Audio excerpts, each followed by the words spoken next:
নির্বাচনের আগে টেলিকম নীতিমালা প্রণয়নে বিএনপির উদ্বেগ, আলোচনার মাধ্যমে গুরুত্বপূর্ণ সিদ্ধান্ত নেয়ার আহ্বান ফখরুলের। প্রয়োজনীয় সংস্কার ছাড়া কোনো নির্বাচনে অংশ নেবে না এনসিপি, বললেন নাহিদ। ফ্যাসিস্টদের প্রতিহতের আহ্বান। কুমিল্লার মুরাদনগরে মা সহ ছেলে মেয়েকে পিটিয়ে হত্যা, ধর্ষণের ভিডিও ছড়িয়ে দেওয়ার মামলায় 4 আসামির রিমান্ড। এবং সেনা সদস্যের বিরুদ্ধে গুমের সংশ্লিষ্টতা পেলে কঠোর ব্যবস্থা জানালেন সেনা সদর। বান্দরবানে কেএনএ এর কমান্ডার সহ নিহত 2।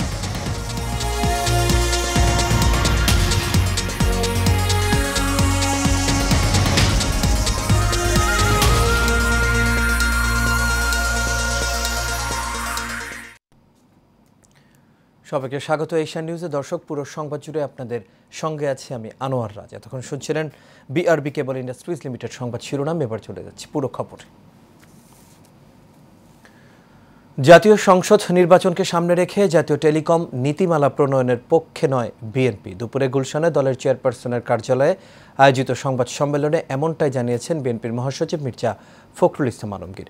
সংবাদ সম্মেলনে বড় মোবাইল কোম্পানিকে সুযোগ করে দিতে টেলিকম নীতিমালা গ্রহণ করা হয়েছে বলে অভিযোগ করেন বিএনপির স্থায়ী কমিটির সদস্য ডক্টর আব্দুল মঈন খান। কাউসার আহমেদ রিপোর্ট করেছেন। খোলামেলা আলোচনা করার পর যেন এই ধরনের একটি গুরুত্বপূর্ণ নীতিমালা চূড়ান্ত করার সিদ্ধান্ত গৃহীত হয়। সরকারের টেলিকম নেটওয়ার্ক ও লাইসেন্সিং রিফর্ম পলিসি 2025 তড়িঘড়ি করে ঘোষণায় উদ্বেগ প্রকাশ করেছেন মির্জা ফখরুল ইসলাম আলমগীর। জরুরি সংবাদ সম্মেলনে বিএনপি মহাসচিব এই নীতিমালা নিয়ে দলের আপত্তির কথা তুলে ধরেন। এই উদ্যোগ প্রশংসনীয় হলেও আমরা এই ধরনের একটা জাতীয় গুরুত্বপূর্ণ ক্ষেত্রে তড়িঘড়ি করে সিদ্ধান্ত গ্রহণ করার বিষয়ে আমাদের উদ্বেগ প্রকাশ করছি। বিএনপি মহাসচিব বলেন, জাতীয় নির্বাচনকে সামনে রেখে টেলিকম নীতিমালা প্রণয়ন সমীচীন হবে না। সরকারের এমন সব পদক্ষেপ নেওয়া উচিত যা দেশ ও জনগণের কল্যাণ বয়ে আনে। এই ধরনের জাতীয় পর্যায়ের টেলিকম নীতি প্রণয়ন অবশ্যই সতর্কতা, স্বচ্ছতা ও অংশগ্রহণ নিশ্চিত করে নিতে হবে। সামনে জাতীয় নির্বাচন থাকায় তাড়াহুড়ো করে সিদ্ধান্ত নেওয়া উচিত হবে না। বিএনপি বিশ্বাস করে সবার জন্য উপকার বয়ে আনে এমন নীতি গ্রহণযোগ্য। ডিজিটাল সংযুক্তির মাধ্যমে সমতাভিত্তিক উন্নয়ন ও ডিজিটাল নিরাপত্তা ও সার্বভৌমত্ব রক্ষার অঙ্গীকারী আমরা কাজ করে যাব। দলটির স্থায়ী কমিটির সদস্য ডক্টর মঈন খান বলেন, বড় মোবাইল অপারেটর ও বিদেশি বিনিয়োগকারীরা সুবিধা পেলেও দেশের জনগণ এই নীতিমালার সুফল পাবে না। বড় মোবাইল অপারেটর তারা একটা বিরাট সুবিধা পাবে, আর যারা বাংলাদেশের অভ্যন্তরে যারা বড় রকমের ইনভেস্টমেন্ট করতে পারে তারা একটা সুবিধা পাবে। এবং সুবিধার টার্গেট যেটা হওয়া উচিত আমরা মনে করি একটা গণতান্ত্রিক সমাজে সাধারণ মানুষ যাতে সুযোগ সুবিধাটা পায়, কিন্তু সেইটা কিন্তু এই যে প্রস্তাবিত নীতিমালা আমরা যতদূর জানি যে সেখানে কিন্তু সেটা অনুপস্থিত। জানান, খসড়া নীতিমালায় বিদেশি নিয়োগকারীদের জন্য মালিকানার সীমা নিয়ে অস্পষ্টতা রয়েছে, যা বিনিয়োগ নিরুৎসাহিত ও এই খাতের এই স্থিতিশীলতা বিঘ্নিত করতে পারে। আমরা সভ্যতার সামনের দিকে যাব, টেকনোলজির সামনের দিকে যাব, কিন্তু তার সুফলটা যেন জনগণের কাছে। কাউসার আহমেদ, এশিয়ান টেলিভিশন, ঢাকা। জাতীয় নাগরিক পার্টির আহ্বায়ক নাহিদ ইসলাম বলেছেন, জুলাই সনদ বাস্তবায়ন এবং প্রয়োজনীয় সংস্কার ছাড়া কোনো নির্বাচনে অংশ নেবে না এনসিপি। দুপুরে নীলফামারীর সৈয়দপুরের হাতিখানা কবরস্থানে জুলাই শহীদ সাজ্জাদ হোসেনের কবর জিয়ারত শেষে সাংবাদিকদের এক প্রশ্নের জবাবে তিনি এই কথা বলেন। এ সময় নাহিদ ইসলাম আরও জানান, দেশ করতে জুলাই পদযাত্রার অংশ হিসেবে উত্তরাঞ্চল থেকে পদযাত্রা শুরু করেছি। এতে ছাত্র জনতার ব্যাপক সাড়া মিলছে। আমরা এই পদযাত্রা দেশব্যাপী ছড়িয়ে দেব। তিনি আরও জানান, ছাত্র জনতার আন্দোলনে ফ্যাসিস্ট সরকারের পতন হলেও মাফিয়াতন্ত্র এখনও শেষ হয়নি। কুমিল্লার মুরাদনগর উপজেলার পাঁচকিত্তা গ্রামে ঘটে যাওয়া ধর্ষণকাণ্ডের ঘটনায় ভিডিও ছড়িয়ে দেওয়ার অভিযোগে গ্রেপ্তার 4 আসামির 3 দিনের রিমান্ড মঞ্জুর করেছেন আদালত। কুমিল্লার আমলি আদালত 11 এর বিচারক মমিনুল হক আসামিদের রিমান্ড মঞ্জুর করেন। গ্রেপ্তারকৃত আসামিরা হলেন মোহাম্মদ সুমন, রমজান, মোহাম্মদ আরিফ ও মোহাম্মদ অনিক। এর আগে গত 26 জুন রাতে কুমিল্লার মুরাদনগর উপজেলার পাঁচকিত্তা গ্রামে প্রবাসীর স্ত্রীকে তার ঘরে ধর্ষণ ও মারধরের ঘটনা ঘটে। এ সময় কয়েকজন ওই নারীর ভিডিও ধারণ করে সামাজিক যোগাযোগ মাধ্যমে ছড়িয়ে দেয়।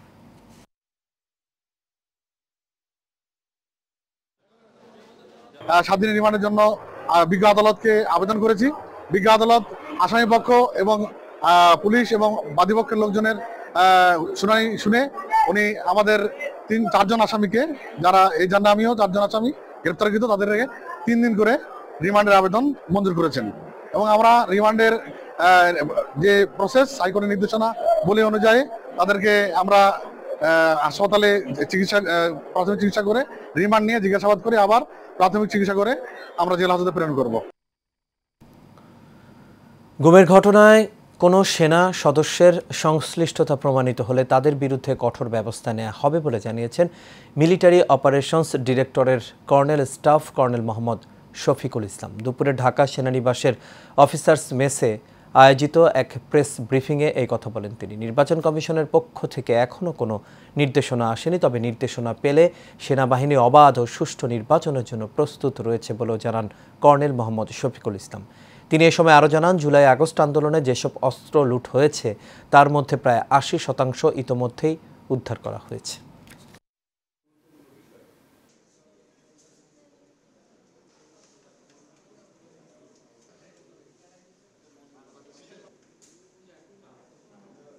আমরা যে কোনো মব ভায়োলেন্স বা জনদুর্ভোগ সৃষ্টিকারী যে কোনো ঘটনার বিরুদ্ধে বাংলাদেশ সেনাবাহিনী সোচ্চার ছিল, আছে এবং ভবিষ্যতেও থাকবে। যেমন এখন পর্যন্ত 80% অস্ত্র এবং অ্যামিউনিশন আমরা উদ্ধার করতে সক্ষম হয়েছি। বাকি যে 20% আছে আমরা চেষ্টা করে যাচ্ছি যে এইগুলো যেন নির্বাচনের পূর্বে যতদূর সম্ভব আমরা এগুলো উদ্ধার করতে পারি, যাতে একটি সুষ্ঠু অবাধ নির্বাচন সংগঠনে এটি সহায়তা করে।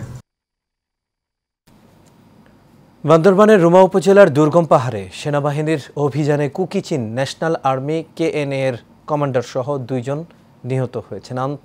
আন্তঃবাহিনী জনসংযোগ পরিদপ্তর ISPR এক সংবাদ বিজ্ঞপ্তিতে এসব তথ্য জানায়। এ সময় ISPR আরও জানায়, রুমা উপজেলার দুর্গম পাহাড়ে সেনা অভিযানে কুকিচিন ন্যাশনাল আর্মির কমান্ডার সহ 2 জন নিহত হয়েছেন। সেখান থেকে 3টি SMG, একটি রাইফেল সহ অস্ত্র ও গোলাবারুদ উদ্ধার করা হয়েছে।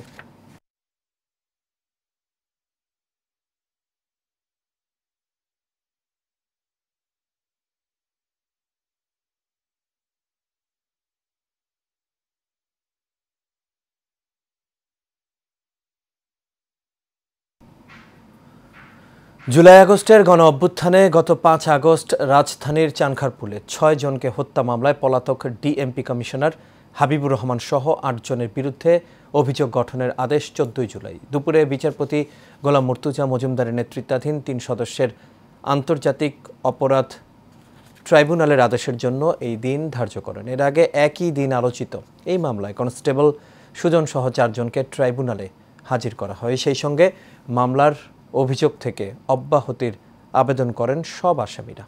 পরে অভিযোগ গঠনের শুনানি শেষে আদেশের জন্য 14 জুলাই দিন ধার্য করেন ট্রাইব্যুনাল।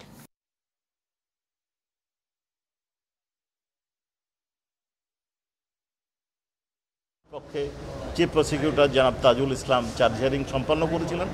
আজকে ডিফেন্সের বক্তব্য দেওয়ার সুযোগ ছিল, তারা ডিসচার্জ অ্যাপ্লিকেশন দিয়েছিলেন এবং তাদের পক্ষে শুনানি উপস্থাপন করেছেন। আমরা আমাদের পাল্টা উত্তর দিয়েছি।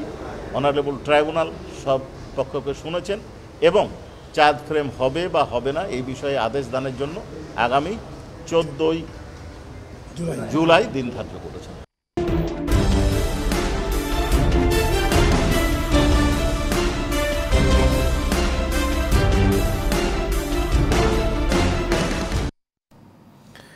নারায়ণগঞ্জের সিদ্ধিরগঞ্জে 1 নম্বর ওয়ার্ড বিএনপি আয়োজিত সদস্য নবায়ন ও নতুন সদস্য সংগ্রহ কার্যক্রম উদ্বোধন করা হয়েছে। অনুষ্ঠানে প্রধান অতিথির বক্তব্য রাখেন বিএনপির জাতীয় নির্বাহী কমিটির সদস্য ও নারায়ণগঞ্জ 4 আসনের সাবেক এমপি বীর মুক্তিযোদ্ধা মোহাম্মদ গিয়াসউদ্দিন। 1 নম্বর ওয়ার্ড বিএনপির সভাপতি রওশন আলীর সভাপতিত্বে ও মহানগর যুবদলের সদস্য শহীদুল ইসলাম এবং 1 নম্বর ওয়ার্ড বিএনপির সাধারণ সম্পাদক সালাউদ্দিনের পরিচালনায় অনুষ্ঠানে বিশেষ অতিথি ছিলেন সিদ্ধিরগঞ্জ থানা বিএনপির সভাপতি মাজেদুল ইসলাম সহ আরও অনেকেই। জুলাই আগস্ট গণ অভ্যুত্থান শোক ও বিজয় বর্ষপূর্তি পালন করছে চট্টগ্রাম মহানগর বিএনপি। 36 দিনের কার্যক্রমের মধ্যে আজকের আয়োজনে কেন্দ্রীয় কর্মসূচির অংশ হিসেবে সকালে চট্টগ্রাম মহানগর বিএনপির কার্যালয়ে স্বেচ্ছায় রক্তদান ও ব্লাড গ্রুপিং করা হয়। ড্যাব চট্টগ্রামের সভাপতি অধ্যাপক ডাক্তার জসিমউদ্দিনের সভাপতিত্বে ও সাধারণ সম্পাদক ডাক্তার বেলায়েত হোসেন ঢালির সঞ্চালনায় এ সময় আরও উপস্থিত ছিলেন চট্টগ্রাম মহানগর বিএনপির আহ্বায়ক এরশাদুল্লাহ, সদস্য সচিব নাজিমুর রহমান, যুগ্ম আহ্বায়ক MA আজিজ, কাজী বেলাল সহ আরও অনেকেই। মাদারীপুরের শিবচরে মানবিক ও অনুকরণীয় এক ব্যতিক্রমী উদ্যোগ নিয়েছেন জাতীয়তাবাদী কৃষক দলের কেন্দ্রীয় কমিটির যুগ্ম সাধারণ সম্পাদক হাজী শাখাওয়াত হোসেন নান্নু মোল্লা। HSC পরীক্ষার্থীদের মাঝে তিনি বিনামূল্যে কলম, খাবার, স্যালাইন ও বোতলজাত পানি বিতরণ করেছেন। শুধু শিক্ষার্থীদেরই নয়, পরীক্ষা কেন্দ্রে অপেক্ষারত অভিভাবকদেরও তিনি দিয়েছেন ঠান্ডা পানি। হাজী শাখাওয়াত হোসেন নান্নু মোল্লা বলেন, শিক্ষার্থীরা জাতির ভবিষ্যৎ, তাদের পাশে থাকা আমাদের দায়িত্ব।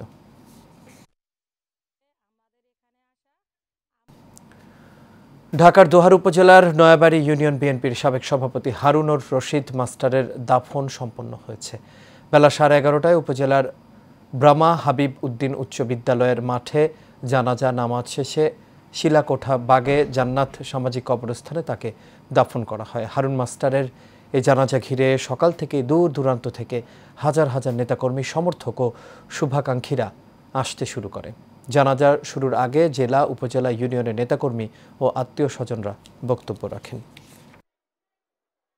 ভিসা সমস্যার সমাধান, বেকার ক্যাডেট এবং রেটিংসদের চাকরি নিশ্চিতকরণ এবং ডিপ্লোমাধারীদের CDC প্রদানের অযৌক্তিক সিদ্ধান্ত বাতিলের দাবিতে মেরিনারদের মানববন্ধন অনুষ্ঠিত হয়েছে।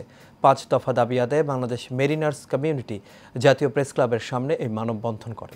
এতে সংহতি জানিয়ে গণসংহতি আন্দোলনের প্রধান সমন্বয়কারী জুনায়েদ সাকি বলেন, ফিলিপাইন এবং ভারতের নাবিকদের যেমন ইউরোপ, আমেরিকা এবং আরব দেশগুলোতে OK2 বোর্ড ভিসার ব্যবস্থা আছে, বাংলাদেশিদের জন্য সেই সুযোগ সৃষ্টি করতে হবে। এ সময় গণতন্ত্র মঞ্চের নেতা কমরেড সাইফুল হক, অ্যাডভোকেট সুব্রত চৌধুরী, মুখ্য সংগঠক ক্যাপ্টেন রেদওয়ান শিকদার, NCP নেত্রী দ্যুতি অরণ্য চৌধুরী সহ আরও অনেকেই উপস্থিত ছিলেন।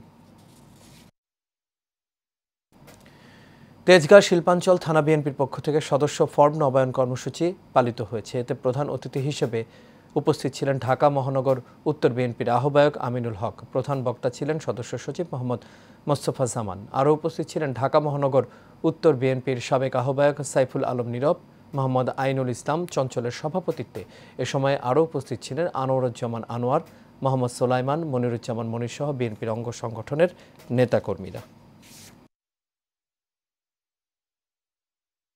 আর এর সাথে শেষ করবে এশিয়া নিউজ। তবে যাবার আগে BRB কেবল ইন্ডাস্ট্রিজ লিমিটেড সংবাদ শিরোনামগুলো দেখে নেব দর্শক। আরও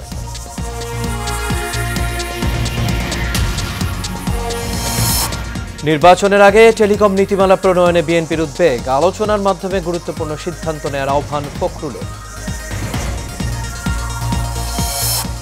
প্রয়োজনীয় সংস্কার ছাড়া কোনো নির্বাচনে অংশ নেবে না NCP, বললেন নাহিদ। ফ্যাসিস্টদের প্রতিহতের আহ্বান। কুমিল্লার মুরাদনগরে মা সহ ছেলে মেয়েকে পিটিয়ে হত্যা, ধর্ষণের ভিডিও ছড়িয়ে দেওয়ার মামলায় 4 আসামির রিমান্ড। এবং সেনা সদস্যের বিরুদ্ধে গুমের সংশ্লিষ্টতা পেলে কঠোর ব্যবস্থা জানালো সেনা সদর। বান্দরবানে KNA এর কমান্ডার সহ নিহত 2। দর্শক, এই ছিল আমাদের এখনকার আয়োজন। আমাদের পরবর্তী সংবাদ দেখার আমন্ত্রণ রইল। এতক্ষণ সাথে থাকার জন্য সবাইকে ধন্যবাদ।